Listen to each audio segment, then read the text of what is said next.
عثمان خان په هغه کې د قاتلان معلوم نه کړ. ګوره عروف لالا وویل چې د پارټۍ بنیاد د ده هینې څخه ایښودل شوی دی. دغه سینه کې ډېر رازونه پراته دي او که خلک دا غواړي چې زما خوله خلاصه کړي او که مې بیا خوله خلاصه کړه بیا به د پټېدو ځای نه وي. کله دا تورونه پر موږ پسې لګېږي په مشر پسې محمود خان پسې چې دی قاتل دی. ما کله کله ورسره شریک یم، ډېر مې نه شریک یم، کله کله کله وایي چې دوی ته معلوم دي او دوی یې نه ښیي.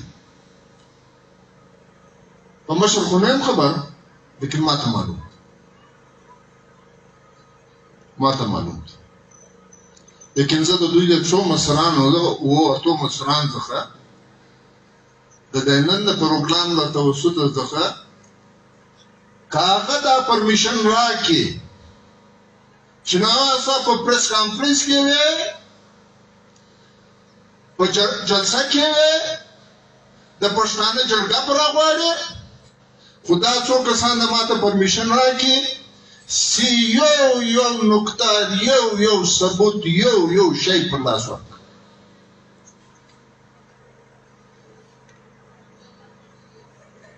که دا غواړي زه بالکل تیار.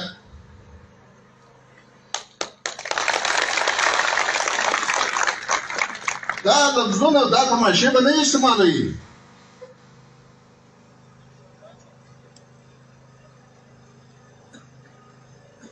ډېر ما درته وویل دا زړه مې ډک دی، خو پام کوو وطن دی، خلک موږ سره اخته کوي.